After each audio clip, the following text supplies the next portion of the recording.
सी बात है। तो अब जो आदमी 75 का हो गया, उसने खुद अपनी लंबी उम्र की तैयारी ही नहीं करी, और जब उसने कोई तैयारी खुद नहीं करी है तो उसका परिवार या उसके समाज उनको कैसे तैयारी, वो कैसे तैयारी करेंगे? तो आपका ये कहने का मतलब है कि पहले तो शायद वो 60 साल तक जीता तो बहुत बड़ी बात थी, तो जब तक वो कमा रहा था वो जी रहा था, अब वो 80 साल तक जी रहा है। तो इसके जो परिणाम है वो भी इकोनॉमिक एंगल मुझे समझाइए। इसके इकोनॉमिक एंगल बहुत भयावह है। आज हिंदुस्तान में 60 साल की उम्र में आपने एक आदमी को रिटायर कर दिया। आदमी को अगर 80 साल तक जीना है तो 20 साल के लिए उसको अपना इंतजाम करना है। उसकी पत्नी 10 साल छोटी है तो 30 साल के लिए पत्नी के लिए इंतजाम करना है।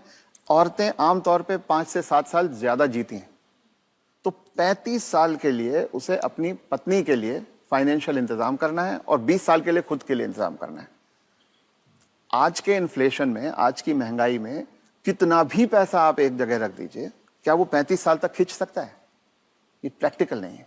और जैसे जैसे उम्र बढ़ती जाती है उनके बच्चों की उम्र भी बढ़ रही है जी। जो आज 70-75 का होगा, बच्चे भी तो 50-55 के हो रहे होंगे। वो अपना बुढ़ापा देखेंगे, वो अपनी लड़की की शादी देखेंगे, वो अपने मकान की किस्त चुकाएंगे। तो जो पीढ़ियों के बीच की जो दूरियां हैं वो बढ़ती जाती हैं। ये इकोनॉमिक वजह से बढ़ रही है। इकोनॉमिक वजह से बढ़ रही हैं। तो अब वो जो कॉन्सेप्ट है कि 60 साल की उम्र में हम रिटायर हो जाएं, उससे बाहर निकलना होगा।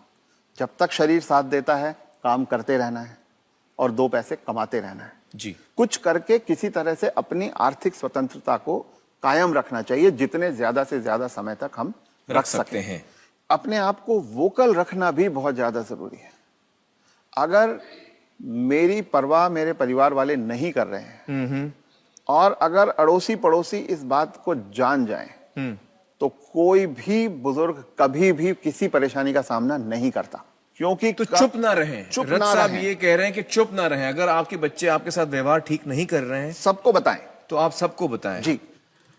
रथ साहब, बहुत सारे जो बुजुर्ग हैं हमारे समाज में, उन पे प्रेशर आता है बच्चों की तरफ से कि आपकी जो जायदाद है या जो घर है या जो प्रॉपर्टी है, जो कुछ भी आपके पास है, वो आप हमारे नाम कर दें।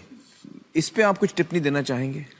पहला ये कि किसी भी हालत में आपके पास जो भी धन संपदा है, जो भी आपके पास आर्थिक साधन है, वो जब तक आप और आपकी पत्नी जीवित हैं किसी और के हाथ नहीं जाना चाहिए, कितना भी प्यार करते किसी के नाम पे नहीं जाना किसी चाहिए। बच्चे, किसी बहू, किसी पोते, किसी के नाम पे ना जाए, कितना भी आप प्यार करते हो। क्योंकि जब तक अगली पीढ़ी को पिछली पीढ़ी का सामान कुछ मिलता नहीं है तब तक वो उनकी इज्जत करते रहते हैं। वो हाथ पांव भी दबाएंगे, वो अस्पताल भी ले जाएंगे, वो दवा दारू भी करेंगे।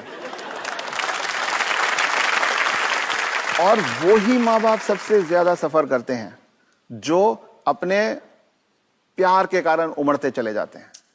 मेरा बेटा, मेरी बेटी, मेरी बहू, मेरा पोता, जो ये मेरा मेरा करना जिसने शुरू किया, बस वहीं से उनके दुर्गति के दिन शुरू हो जाते हैं।